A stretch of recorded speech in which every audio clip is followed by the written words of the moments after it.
Today's presentation is entitled QPR Suicide Prevention Training, Question, Persuade, Refer. And we thought this was a good topic to bring to this group, both because everyone volunteering and working as lawyers and law students really you might find yourself in some high stress environments. So I think it's important to think about this both as practitioners, but also as people serving community members who are coming to us in crisis, often after either dealing with a traumatic or just really life-altering event. So that is why we brought today's presenter here. Today's presenter is Levi Stein. He is the president and CEO of Friendship Circle of Wisconsin, where he leads programs that promote inclusion and mental health awareness for children and adults with disabilities. A licensed QPR and Safe Talk suicide prevention trainer, Levi has equipped over 2,000 people with life-saving intervention skills. His passion for this work is rooted in fostering connected, supportive communities and empowering individuals to recognize the warning signs of suicide and take action. Thank you for being here today, Levi, and I will turn it over to you. All right. Well, it's a real honor to be here with a distinguished group of lawyers and attorneys. I can say from myself, Friendship Circle is the perfect size organization where we are large enough to have legal issues come up, but not large enough to have a lawyer on staff. And I've used the Marquette Legal Clinic for questions on at least two occasions, and you've helped me tremendous amount. So to be able to give back a little bit is really an honor for me. So thank you really for having me here. I don't know if anyone's comfortable sharing, why this topic is important to you, but I'm going to share why it's important to me.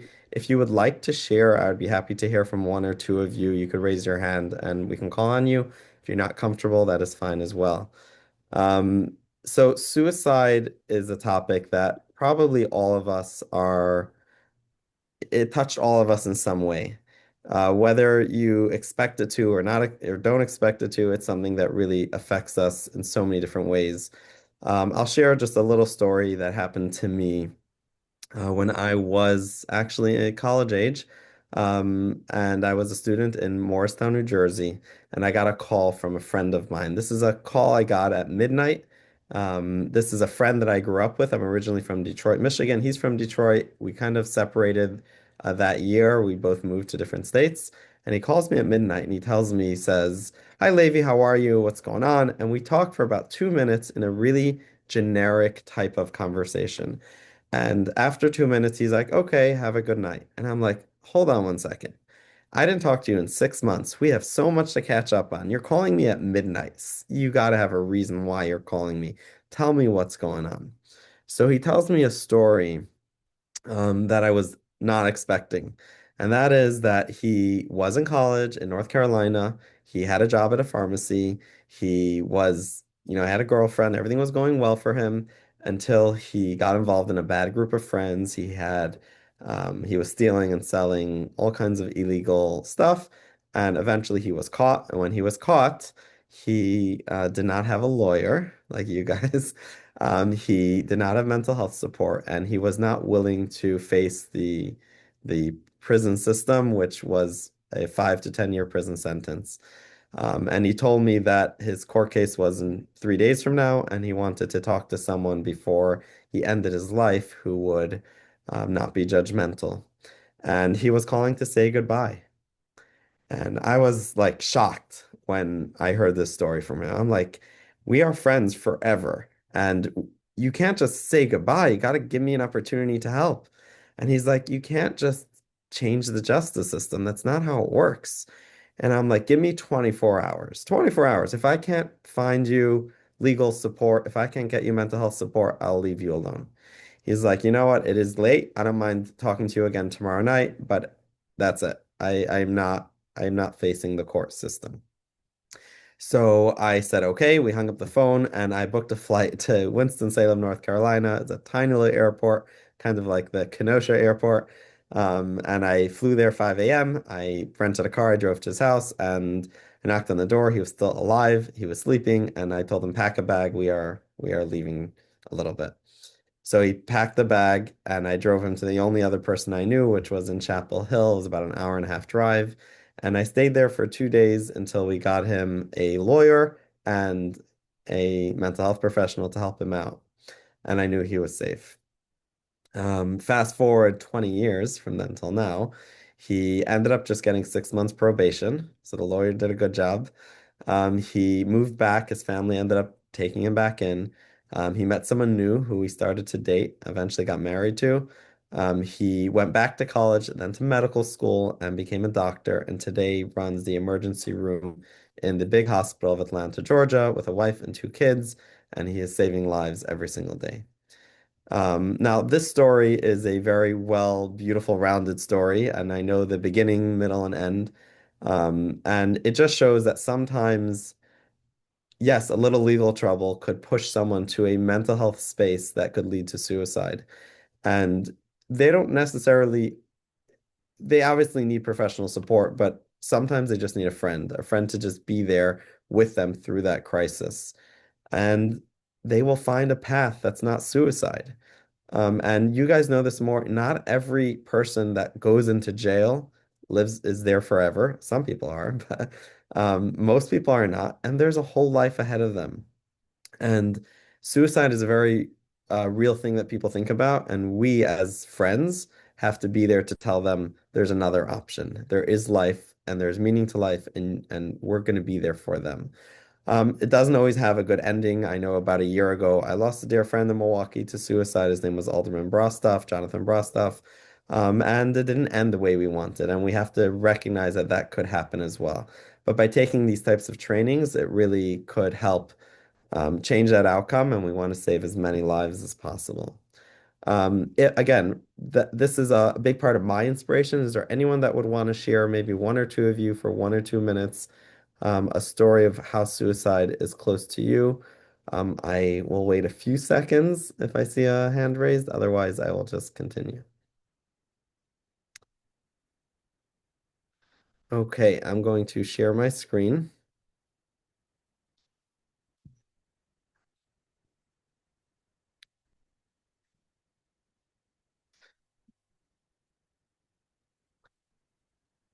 Okay, so QPR is a very well-known training that's offered, that's out there. It is an evidence-based training. It works. If you follow it, it could help save lives. But I think it's really important for all of you to know that QPR is really just the beginning. It is an awareness training, so to say. We're going to go through a lot of information, but we're not going to have time to really get deep into role play and practice. We're not going to have time to cover as many scenarios as I would like, and we're not going to have time to dig too deep into it. So I want you to know that there are other trainings that we do. Safe Talk is a 4 hour training that I'm very, very active with. That's an excellent training as level 2. And Assist is a 2 day training, which that's really great for people in the field that want to become a first aid person in suicide prevention. So just know QPR is really just the beginning. It is a taste. I'm gonna go, before we get started, I would like everyone to take a moment to scan the QR code. The left one is English, to do a short 1 minute survey before we start, and then we're gonna do this again at the end and see kind of how the information shifted in your mind. So I'm gonna be quiet for about a minute. I believe the chat is also gonna have the link, so please fill it out, and then we'll continue.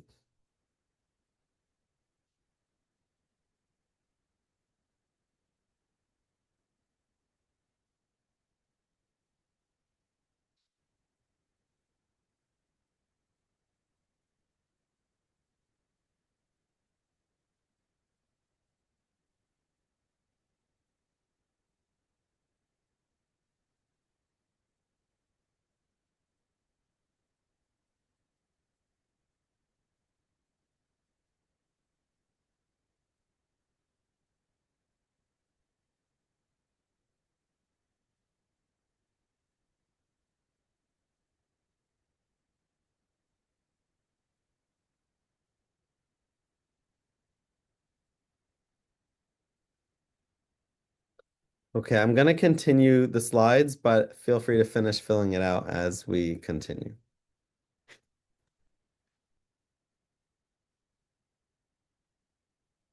Okay. So, important note before we begin, obviously, talking about suicide can be difficult. Please be mindful of how this material may affect you. Some of you might be connected to suicide in different ways. If anyone feels the need to talk or has specific questions at the end of the training, I will be happy to stay on a few extra minutes. There's always 988 if you do need to take a moment to call someone while I'm talking. Please consider that a resource. So our learning objectives today is to increase awareness of the stigma and understand suicide as a public health issue, how to recognize someone at risk for suicide, how to question, persuade, and refer someone who may be suicidal, how to access local and national referral resources, and how to offer hope and save a life. That's what we're going to go through today. Before we get started, though, since I have a bunch of lawyers in the room, I thought the statistics would be important for all of you. So I'm going to go through a whole bunch of statistic slides. I'm going to go fairly quickly through them. So feel free to reference these. I believe these are being shared with you outside of the training, so you can always reference them later. It's pretty wild to see all the different data. This data is from 2023. Some of the slides are already 2024. I'm excited for them to come out with, full 2024. But obviously, the suicide rates are consistently going up, and we want to change that. Suicides in the US have increased significantly over the past 20 years. Just look at the difference of 2004 to 2023. Obviously, we want to do something about that to shift the trend. Looking through the states of, national rankings of suicide, Wisconsin is somewhere in the middle. But we're going to fight to change that. We want Wisconsin to have the lowest rates. We want all the rates to go down. US total rate 14.7 for every 100,000 people in the US. That's pretty wild. State suicide rates 2023. Um, Obviously, this is a similar, sorry, I went too quick. A similar map to the other ones. So these are the ones with the lowest rates and as well as the ones with the highest rates. So Wisconsin is not in either category, but obviously we want to move them to the lower categories. Worldwide, it is estimated that 720,000 people die each year by suicide.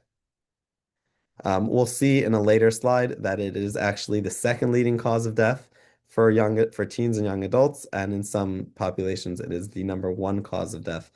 That is only after car accidents. 58% of all deaths by suicide were people under 50. In 2021, 73% of global suicides occurred in low and middle income countries. Wherever suicide occurs worldwide, individuals with depression are 20 times more likely to die by suicide. That's obviously going to be, that's pretty common sense, but still, when you notice someone is struggling with depression, we want to talk to them about suicide. This is also pretty wild. An estimated 12.8 million adults think about suicide each year, 3.7 plan a method like a gun, 1.5 attempt, and that's a conservative estimate, and approximately close to, 49,000 plus people die by suicide each year. So, nationally from all versions of death, it's the 11th leading cause of death.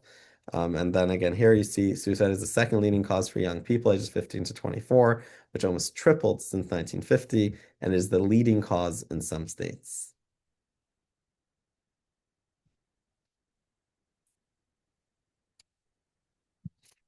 5.6 suicides every hour, one every 11 minutes. So during the course of this training, 6 people or 5 people will die by suicide. It's just terrifying statistics. Men die by suicide 3.8 times more than women, and women attempt suicide 3 times more often than men. That is because they use typically more lethal means. Men are more afraid to talk about it. These are the most popular means of suicide: firearms, suffocation, poisoning, and other. Firearms are the most used method in suicides, accounting for more than 50% in 2023.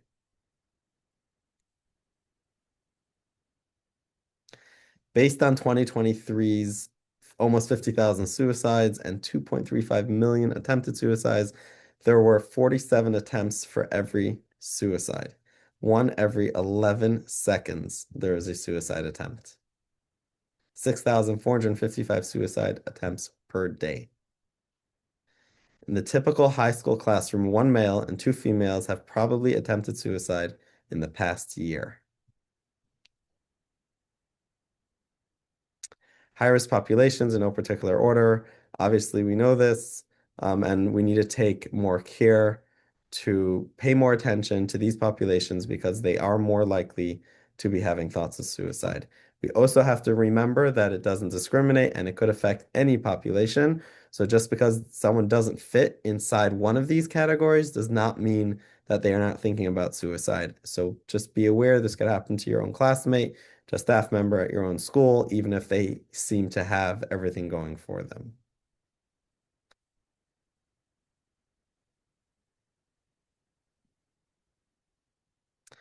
So here again, you can see the different national averages for different types of people, but then again, it affects everybody. Age groups always surprise me because you don't realize that older people are also at a very high risk of suicide, especially when they have a fatal diagnosis or they don't want to live through whatever it is they're diagnosed with. Our general rule is we always want to fight for life. We want to encourage people to stay alive and have reasons to live.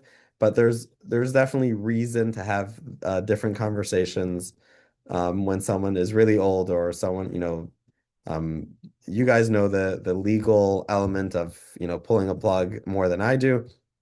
Um, but it's definitely something that you should talk about to your professionals. But as a QPR trained person, we want to help people from all ages to stay alive. The younger, between ages 5 and 14, it's also terrifying to see that that number is growing. It used to be nothing, and now it is still a number that we have to be concerned about. The youngest number that I've heard about is a 10-year-old dying by suicide or multiple 10-year-olds. But it's getting younger and younger, so we really have to keep that in mind. Obviously, the LGBTQ community is always going to be, not always, I shouldn't say, it is currently a more vulnerable population, so we're going to want to have to look out for that and be supportive.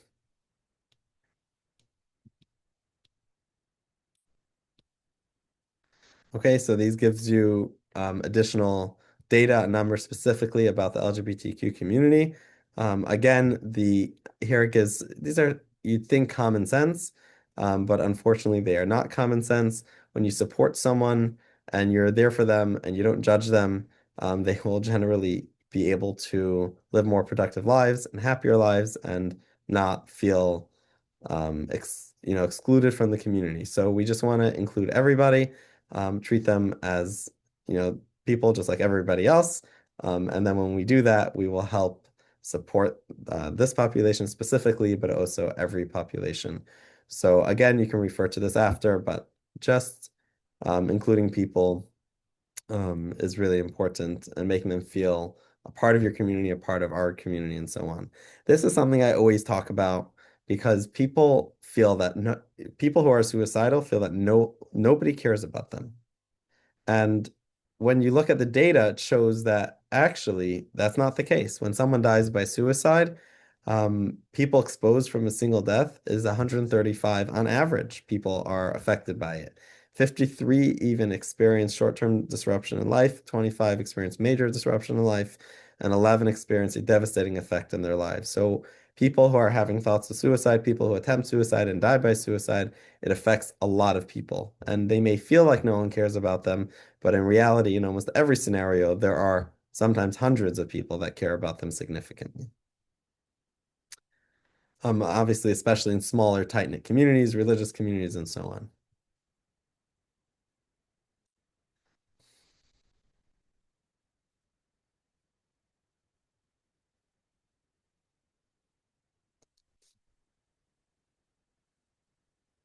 Okay, so that is some data. Sorry about that. There is so much more data. Again, you can scan that QR code later. So many statistics. I went through them quickly, but it's just wildly um, eye-opening when you realize how these numbers affect. In Wisconsin alone, close to 1,000 people died by suicide last year. So this is something that is happening multiple times a day throughout the day. I'm going to share a little video now. So I'm going to share my screen again, and then we will continue. Research shows that the odds of surviving a heart attack in a public place are 10 times greater in regions where thousands of ordinary citizens are trained in CPR. It's called bystander rescue. When someone shows signs of experiencing cardiac arrest, the response of nearby friends, family, or coworkers is critical. The effective use of CPR doubles or triples one's chances of surviving a heart attack. Like CPR, QPR is an emergency intervention for someone experiencing a life-threatening crisis. QPR is easy to learn and easy to remember, but it takes courage to overcome our fears about reaching out to help.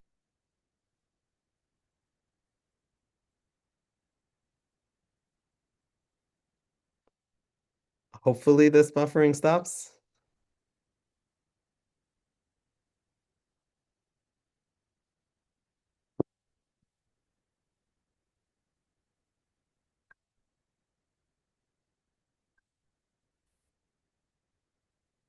Research also shows that where QPR is widely taught, suicide attempts and deaths decrease.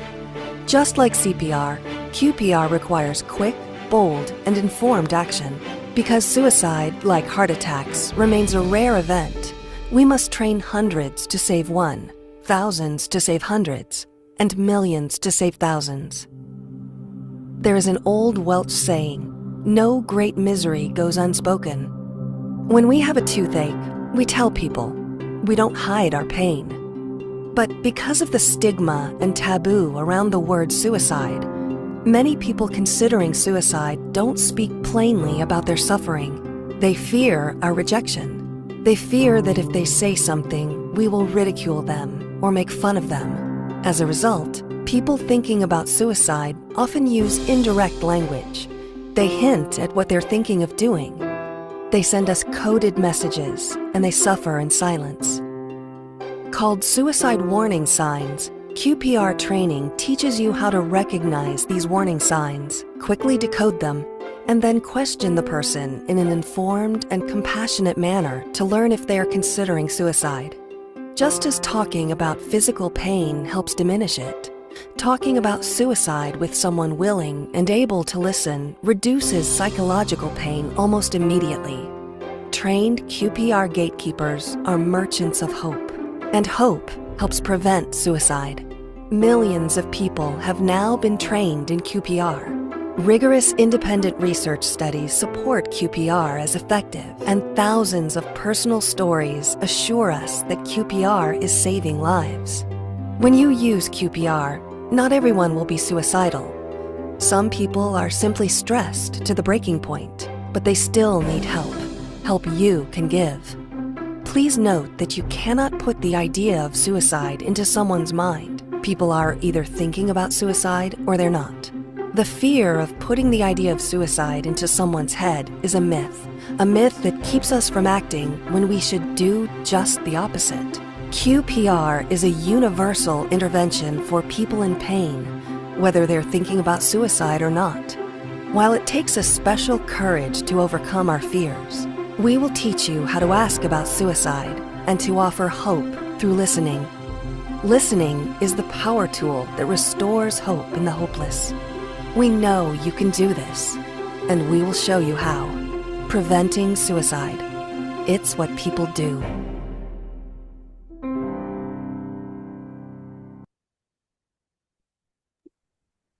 If you don't mind, I'll jump in and both offer a quick chance. If anyone has any questions, feel free to either unmute and ask or drop them in the chat.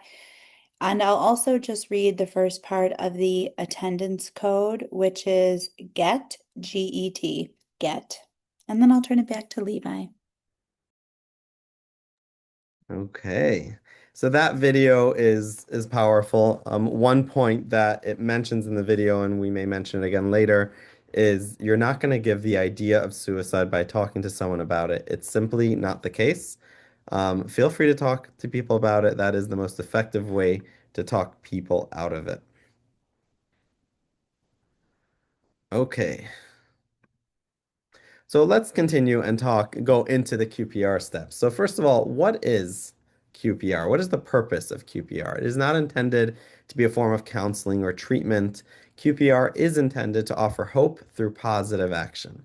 So we're not turning you into psychologists over this 1 hour, but we are hoping that you offer hope to others, and that will in turn save lives.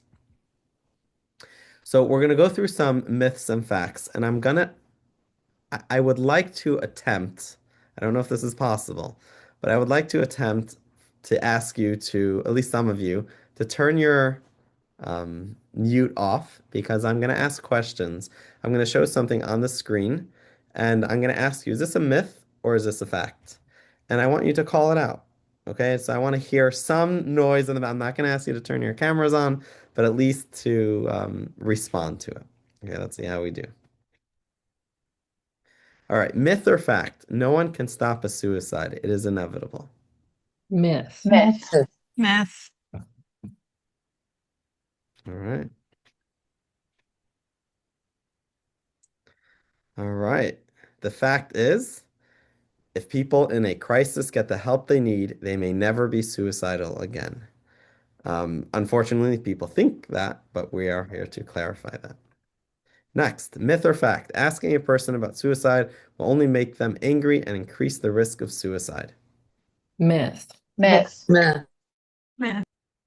Even though it's true that sometimes people could get angry just by that question, that is a myth. The fact is, asking someone directly about suicidal intent lowers anxiety, opens up communication, and lowers the risk of a suicide attempt. Again, it is a fact that some people will get angry, but that will not increase the risk of suicide. So if someone tells you, if you tell anyone I'm going to kill myself, that should not be a reason for you to not talk to them about it and not connect them to help. Okay, we must have the conversation. Myth or fact, only experts can prevent suicide. Myth. Myth. Myth. Excellent. The fact is that suicide prevention is everybody's business and anyone can help prevent the tragedy of suicide. It is a critical and people say it's none of your business, mind your own business. If someone is in a car and the car is on fire, is it your business to take them out of it? Of course it is. Well, guess what? More people die by suicides than by fires. And when we know someone's having thoughts of suicide, it is our business to get involved. Myth or fact, people who talk about suicide may try or even attempt suicide. Fact. True. Fact. Fact. That is the fact. The myth is those who talk about suicide don't do it, which means you might say, oh, they're just joking about it. Just because they're talking about it doesn't mean they're actually going to do it. The fact is, most people who actually complete suicide have talked about it before, almost 100% of the times. So therefore, when we hear someone talking about it, we have to take it serious and do something about it. Myth or fact, once a person decides to die by suicide, there is nothing anyone can do to stop them. Myth. Myth. Myth. Myth. Excellent. The fact is, suicide is the most preventable kind of death, and almost any positive action may save a life. A lot of times people say you have to compare mental health to physical health. Just like when you break a leg or if you have cancer, you're going to go, seek treatment, you're going to talk about it and so on. You have to do the same for your mental health, which is true. The difference is this is one of the most preventable kinds of deaths. So unlike cancer, for example, where you can't necessarily prevent it, this is something that in many, many cases, or in most cases, we could prevent. So we want to do something about it. Myth or fact, most people considering suicide communicate their intent to die the week before their attempt. True. Myth. That is a fact. It's a myth that people considering suicide keep their plans to themselves. Everyone, in almost all cases, they do communicate their plans to others, not necessarily directly. They don't say, hi, tomorrow I'm going to kill myself. They'll sometimes show it in different ways, and we'll talk about what that looks like. But they do communicate it, and our job is to listen even when it is not direct. So, how can I help? Can we ask the question? Yes. All right, let's talk about how. So, first, suicide clues and warning signs. What do they look like? We have to take all signs seriously, and the more clues and signs observed, the greater the risk.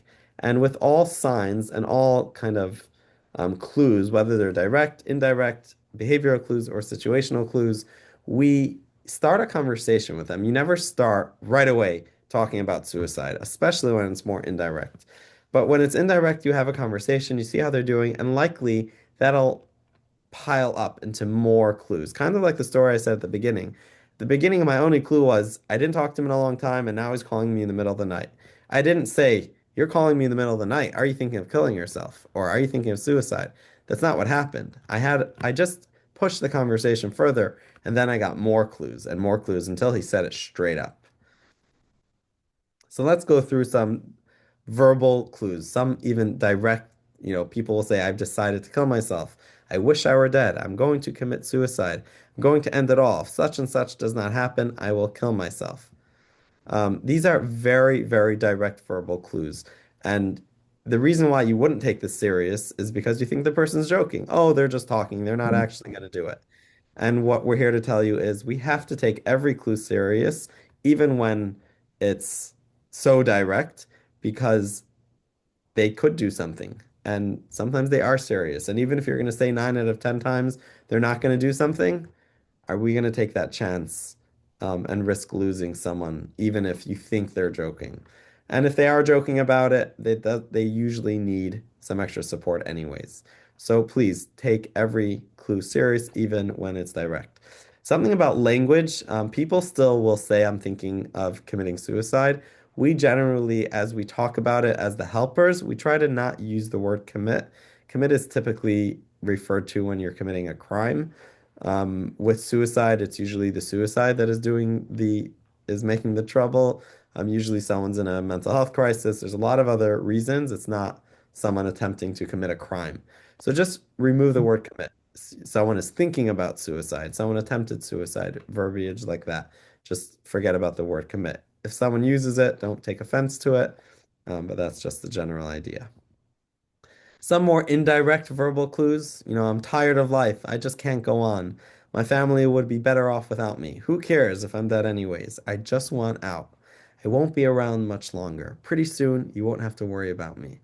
Okay, so any of those they're less direct, but when someone is talking like this, you're going to want to ask them about suicide because this is not a healthy type of way for someone to talk.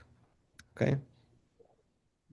And then there are behavioral clues, right? A previous suicide attempt is someone that's more likely to be thinking of suicide. Isolating from loved ones, acquiring a gun or stockpiling pills, depression, moodiness, hopelessness occurring at the same time, putting personal affairs in order, giving away prized possessions, sudden interest or disinterest in religion, drug or alcohol misuse or relapse after a period of recovery. With all of these behavioral clues, you're not walking into someone who's in a bad mood and saying, "You're in a bad mood. Are you thinking of suicide?" Because you're going to be asking half the people in your life every day about suicide. But when someone is in a bad mood, you're going to check in with them. You're going to have a conversation. And if they're thinking about suicide, you're probably going to learn more stuff about them. And then you're going to ask the question about suicide. Always, if you're not sure, you can ask anyways. We always err on the side of caution. But generally, when you maybe didn't know that they're giving away prized possessions, you just saw they're in a bad mood, but then they told you, "Oh, by the way, do you want this prized possession?" And you're like, "Hey, that's something I know is important to you. Why on earth would you be giving that away?" And then they're going to start telling you more stuff, and you're going to either they'll offer their suicidal ideation or you're going to ask them about it and get the question. Obviously, if they're thinking about suicide, you're going to want to get them help. Unexplained anger, aggression, and irritability. So, behavioral clues. Look out for those behavioral clues and obviously do something about it. Then there's situational clues. Again, previous suicide attempt, being fired or being expelled from school. Losing a court case. I can't tell you how I've done this safe talk training for many groups of lawyers.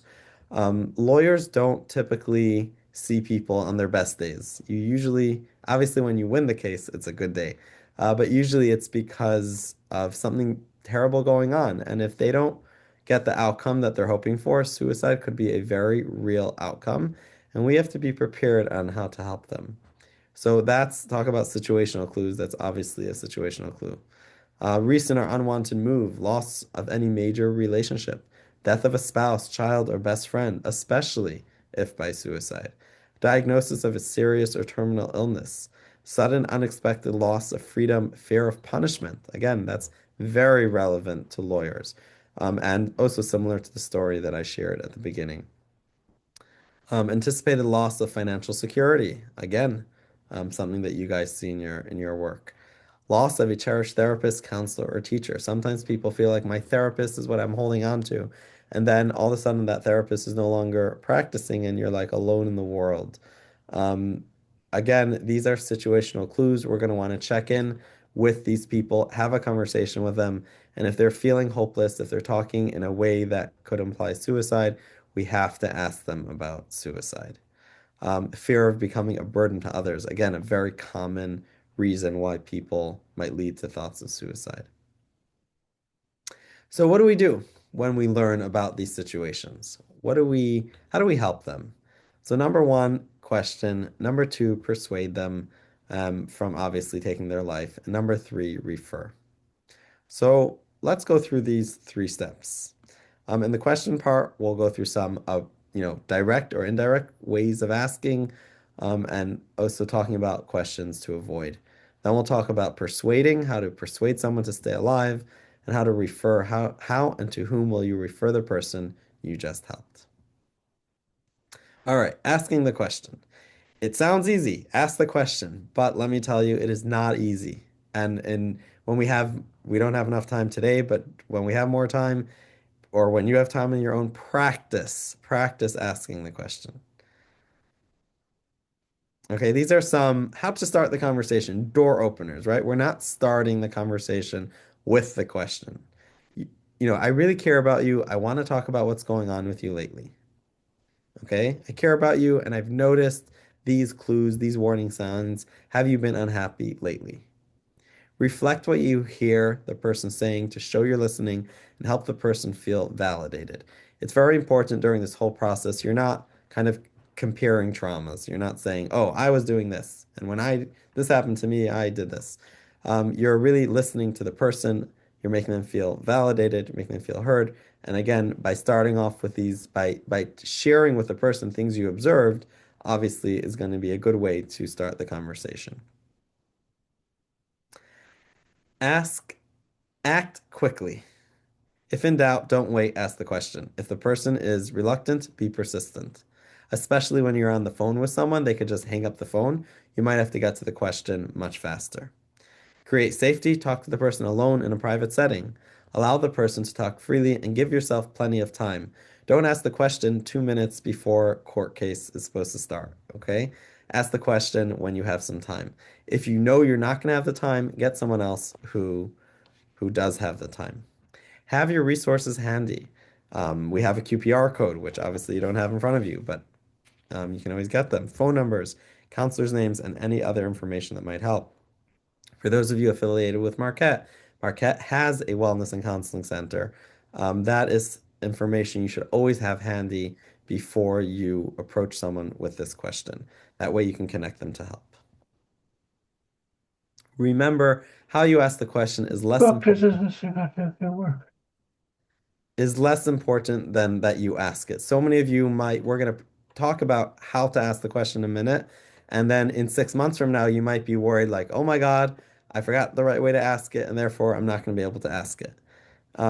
Worry less about that and just ask the question. We'll talk about the right way to ask, but again, just make sure you ask the question. So there's the less direct approach. Obviously, I expect all of you to do the more direct approach, but this is a good way to lead up to being more direct, right? Have you been unhappy lately? Have you been very unhappy lately? Have you been so very unhappy lately that you've been thinking about ending your life? Do you ever wish you could go to sleep and never wake up? I do recommend this version for younger children. Think of someone 10 years old, 12 years old. For younger kids, to go a little bit less direct is okay. Generally, for adults, we want to be as direct as possible. But this is just some ideas of getting to the question. If someone says they want to go to sleep and never wake up, that means they're thinking of suicide. It doesn't mean they have a plan, but they are thinking of it, and you have to act accordingly. A more direct approach. Okay, you know when people are as upset as you seem to be, they sometimes wish they were dead. I'm wondering if you're feeling that way too. I am worried about you. I wonder if you're thinking about suicide. Are you thinking about killing yourself? Getting right to the word suicide is critical in the question. And it's again uncomfortable, but we want you to do it. We want you to ask directly, are you thinking about suicide? Again, you started the conversation by telling the person what you observed, what you've noticed. So you're not asking the question out of the blue. You're telling the person, I noticed that you've been giving away your prized possessions. I noticed that you're failing class. I noticed that you don't care if you're winning your case in court anymore. Something is going on, and I'm worried about you, and I'm wondering if you're thinking about suicide. So the person can't just say no, because what about all those things I observed? Right? They have to explain themselves. And that's going to be the way you're going to get the most honest answer possible. Okay? So this is, again, the best way, the direct approach of how to ask the question about suicide. If you cannot ask the question, find someone who can. Don't ask the question, you're not thinking of killing yourself, are you? You wouldn't do anything stupid, would you? Suicide is a dumb idea. Surely you're not thinking about suicide. Are you thinking about hurting yourself? So at the first few questions, the way you're asking it is basically saying, please answer no to my question because I have no idea what to do if you answer yes. So obviously in a leading way or implying that it's a dumb idea is not the right way to ask it. Thinking about hurting yourself, that's a very common mistake. People say, are you going to hurt yourself? Self-harm is different from suicide. Most people, or all people, generally speaking, who are self-harming are not planning to die. They're still in a crisis. You still need to help them. But someone who's self-harming might answer no to the question of suicide. So you'll say, are you thinking of hurting yourself? And they'll say no. But what they won't tell you is because they've tried that already. Now they're done hurting themselves. I'm thinking of killing myself, but you didn't ask that question, so you won't know that answer. So it's very important to ask specifically about suicide, not exclusively about hurting yourself. Asking someone, you know, you can always talk to me, or are you going to be okay? Again, not good enough because someone says, I will be okay because I have a plan for suicide. So very important to ask very direct, are you thinking about suicide? You ask that question in a confident way after you're sharing the reason for your asking. So again, you say, I noticed that you've been behaving in this way. Some people behave in that way are thinking about suicide. Are you thinking about suicide? Say the word suicide, say it directly, and you will get the most honest answer possible. If the answer is yes, maybe, kind of, sometimes, I'm not sure, those are all yeses. Unless they say a no that you believe, you want to persuade them to stay alive. Listen to the problem with your full attention. Okay, when you're listening, doesn't matter how talkative they are, you don't have to listen forever, but listen for a period of time long enough that you're taking this serious. Okay? Remember, suicide is not the problem, only the solution to a perceived insoluble problem. And do not rush to judgment.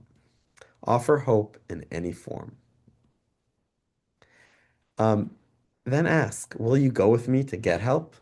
Will you let me Will you let me help you get help? What can we do to keep you safe for now? Again, you're joining their team. You're telling them that you are there to help them find the help. Okay? Again, in the listening step or in the conversation there, you're going to have some people who are not going to talk at all. And listening in silence, remember, is also listening. Sometimes just from listening in silence, it'll inspire conversation.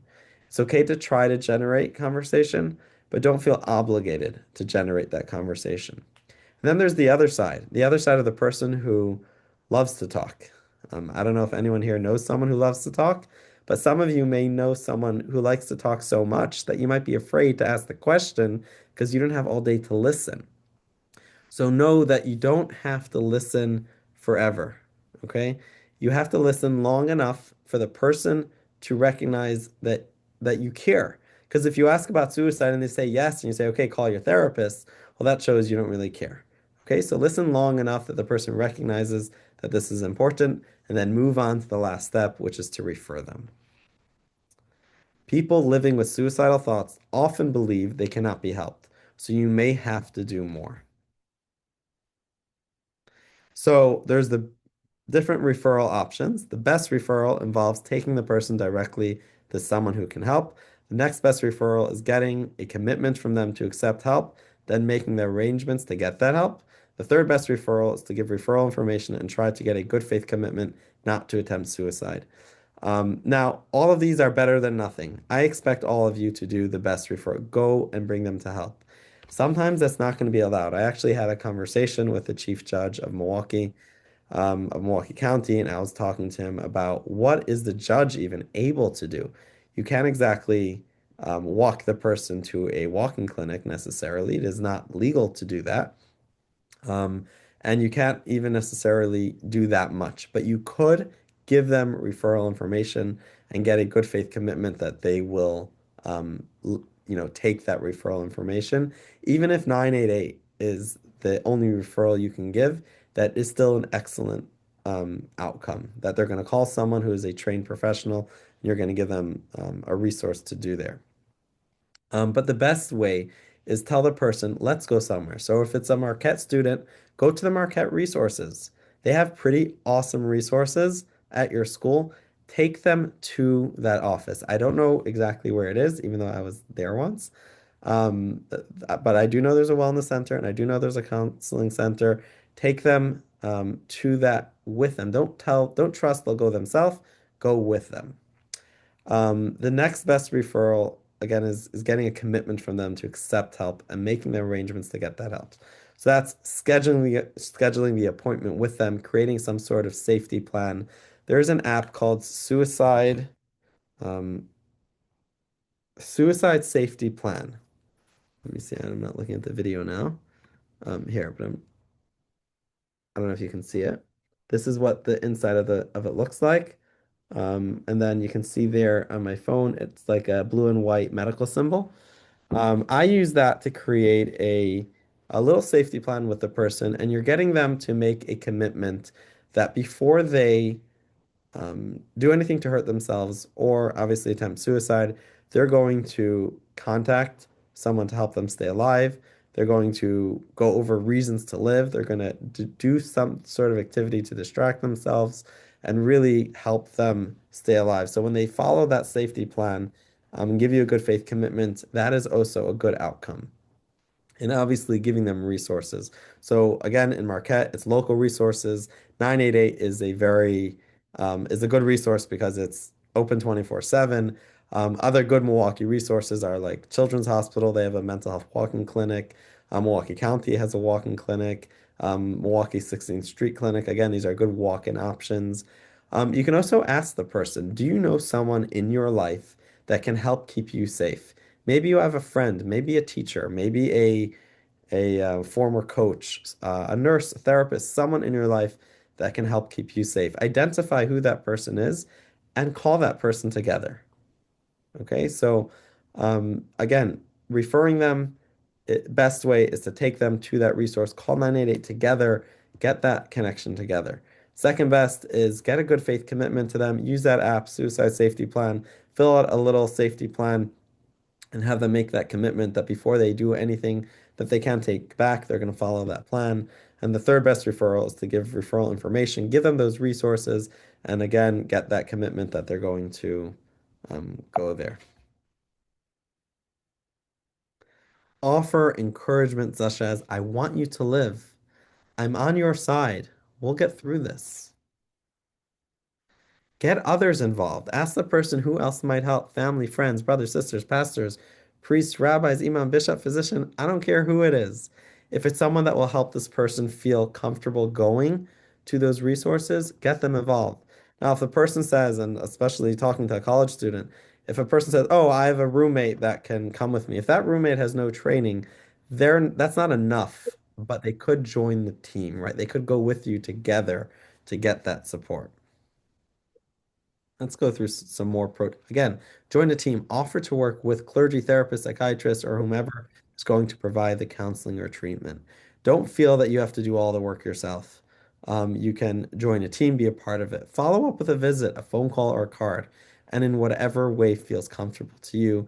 Let the person know you care about what happens to them. Caring may save a life. Just letting them know that you care. Even again, I'm talking to lawyers, the relationship you have with your clients are different in different scenarios. Specifically in your volunteer clinic, the relationship you have with your clients are practically nothing. That doesn't mean you can't do this. You may not be able to join their team in that scenario, but you could still connect them to a 24-hour hotline like 988, even in a volunteer clinic scenario.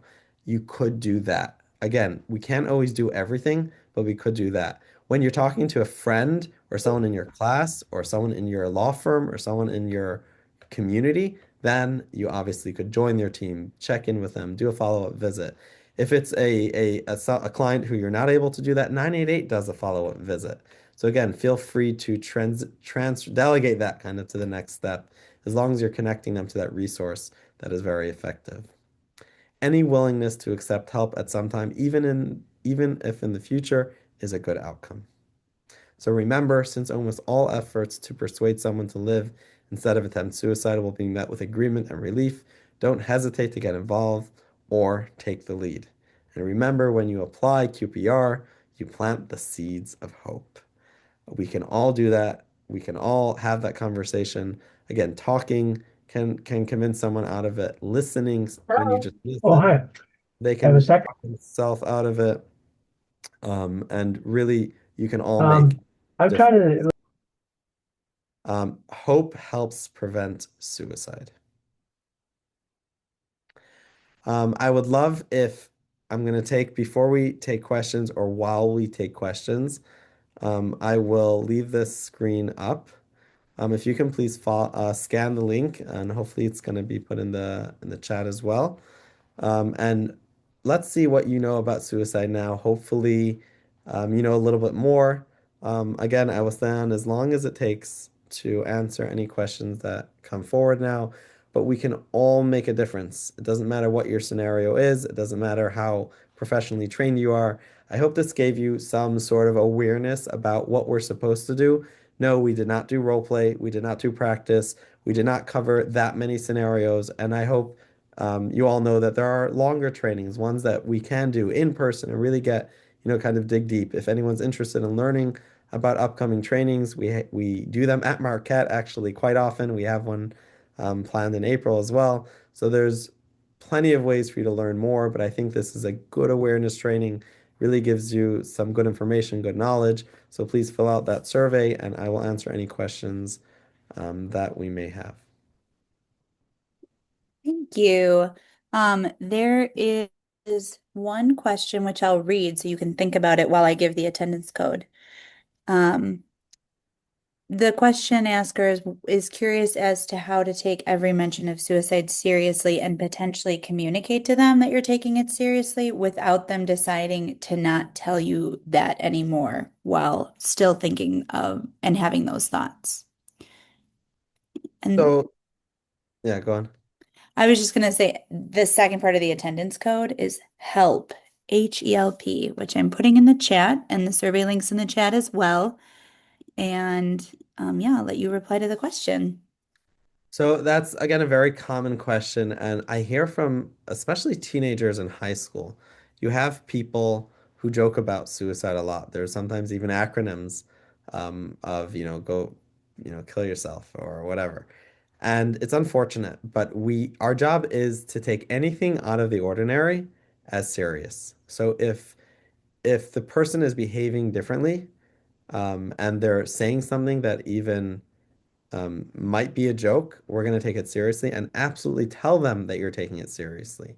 Now, when you ask them about suicide, they may respond in a way that you believe and they answer no to your question, then that's wonderful. You don't have to do anything more. But if you're ever not sure, you always err on the side of caution. I was talking to someone right now, actually, who's in active military, who is seeing a lot of death, and the talk of suicide is very, very real amongst people in active military. So real that it's so common that he asked me, "What about someone who won't say the word suicide? Could that be something that should be taken seriously?" Because him and all his friends talk about suicide all day. They don't mean it, but they talk about it. And I said, absolutely. You have to look at change of character, right? Um, if someone is not talking about it because they're afraid their real intentions are going to come out, that's absolutely an invitation for suicide, and you want to ask them directly about suicide. So the answer to the question is we take um, all signs of suicide seriously, um, especially if they're a change of character. If you're ever unsure, you can always just ask the question quickly and then move on. But take it seriously, tell them you're taking it seriously, and connect them to help. You can always let the professional determine if it's serious or not, and then hopefully they won't joke about it anymore, especially not around you, and they'll know that they can come to you if they ever have a need.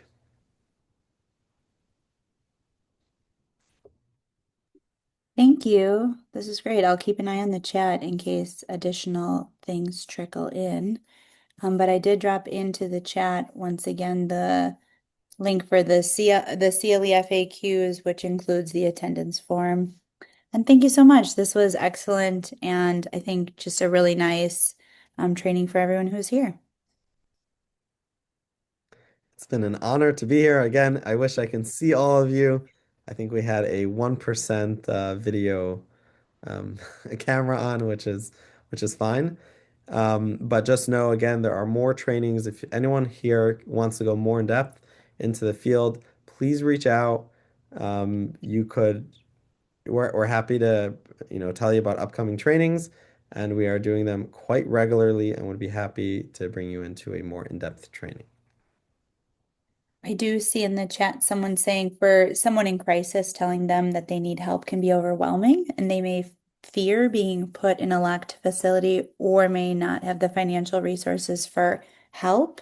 Is there another way to support them without telling them they need help? Um, Connecting someone in crisis to a professional is critical. And a lot of people actually hide their thoughts of suicide because of those fears. And therefore, they're not going to tell anyone. If they tell you, that means they trust you that you're not going to just institutionalize them just because they asked it. But you can tell them that by going to a resource such as 988, by the way, they don't call 911 when you call 988. The only time they'll call 911 or so-called institutionalize you or in legal terminology, chapter you or chapter 51 you, which is the legal code of putting someone in detention against their will, is only, and you can tell this to the person, is only when they have a plan, means, and the ability to act on those plans in the immediate future. So if someone tells you, I have a gun and I'm using it in a half an hour and I have the ability to access it, then don't worry about their fear. You're going to want to get them to a place like Rogers or a place that can, obviously that's the right thing in that case. But if that's not the scenario, even if law enforcement comes, they're not allowed to Chapter 51 you unless you're able to prove that without any like it has to be very clear. Um, so you can encourage them, but don't let that stop you. You have to connect them to help because the alternative is much, much worse. 988, call 988 together. It's a very easy, non-threatening way to get them help. If there's other questions, feel free to put them in the chat or unmute. I'm just going to end the recording, but feel free to stay on and ask questions. So I'll just add one thing about if you do have to call 911. If you have to call 911, ask for the CART team, CART. If you don't remember the name CART, don't worry. Just ask, can you send the social worker to the call? Milwaukee County has several of those units, and that's always going to be a better response. If the CART team is unavailable, ask for a CIT trained officer. That's a officer that will have taken a 5-day mental health training. That's going to be better. At least try to get the best response if you do have to call 911.